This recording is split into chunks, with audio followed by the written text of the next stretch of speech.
Il mit à leur tête 3 chefs, au nombre desquels était Daniel, afin que ces satrapes leur rendent compte et que le roi ne souffre aucun dommage.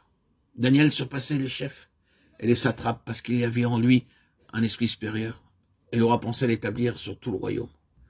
Daniel 6, 2, 3. Dans les 6 premiers chapitres de Daniel, nous voyons comment Dieu fit passer ses serviteurs à travers un long temps de préparation qui dura environ 43 années. Bien qu'il l'ait utilisé de façon puissante dès le premier chapitre, en fait, il est préparé pour un ministère beaucoup plus grand que cela. Depuis le chapitre 7 et les suivants, nous voyons comment Dieu commença à révéler à Daniel des événements qui devaient arriver dans l'avenir. Les plans pour les siècles à venir furent dévoilés depuis la venue de Christ, sa mort, son ensevelissement, sa résurrection et sa deuxième venue. Et il en est de même dans nos vies. Dans les premiers jours de notre vie chrétienne, lorsque nous lisons la Bible, que nous étudions des livres qui traitent de la Bible et que nous écoutons de bons messages, ceci nous prépare à la compréhension de mystères plus profonds que nous découvrirons dans la parole de Dieu lorsqu'il nous aura pleinement éprouvés. Après des années d'études, nous exclamons « Oh, je ne comprenais pas ce verset avant. Cette portion me semble si nouvelle. » Le Seigneur éprouvait aussi Daniel dans sa vie de prière. Dans Daniel, au chapitre 6, nous lisons que le roi Darius dominait sur un si vaste royaume qu'il avait besoin de 120 princes pour le gouverner. Et parmi eux, 3 chefs, mais Daniel occupait la première place. Daniel ne rechercha pas la préférence comme beaucoup le font en politique aujourd'hui. Il n'essayait pas d'utiliser l'influence d'amis ou de parents, pas plus qu'il n'utilisa les flatteries et les pots de vin. Cependant, un jour, il fut promu gouverneur en chef de tous les gouverneurs.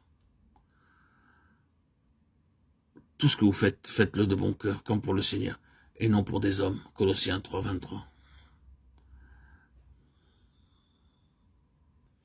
Dieu nous accorde la sagesse, même pour nos tâches quotidiennes.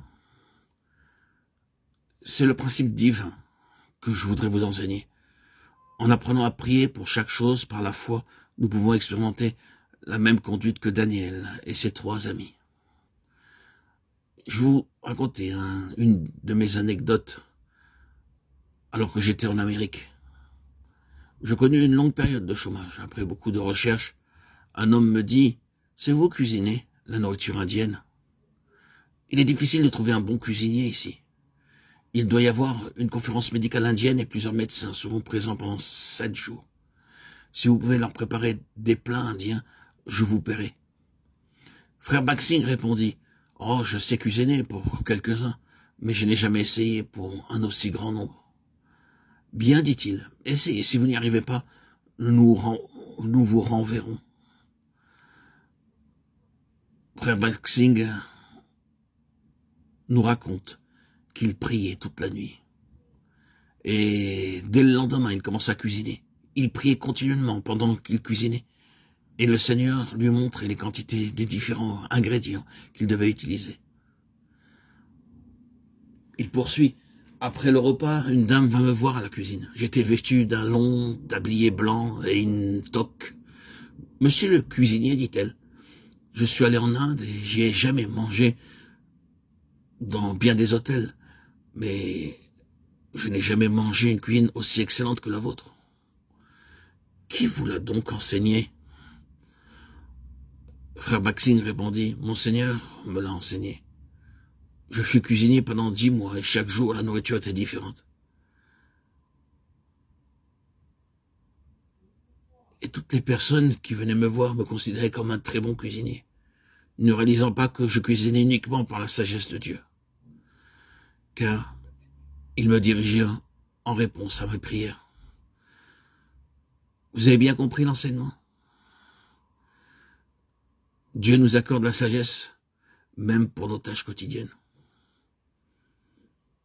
Je me répète donc, c'est le principe divin.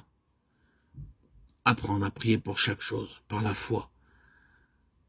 Ainsi, nous dit Frère Baxing, nous pouvons expérimenter la même conduite que Daniel et ses 3 amis.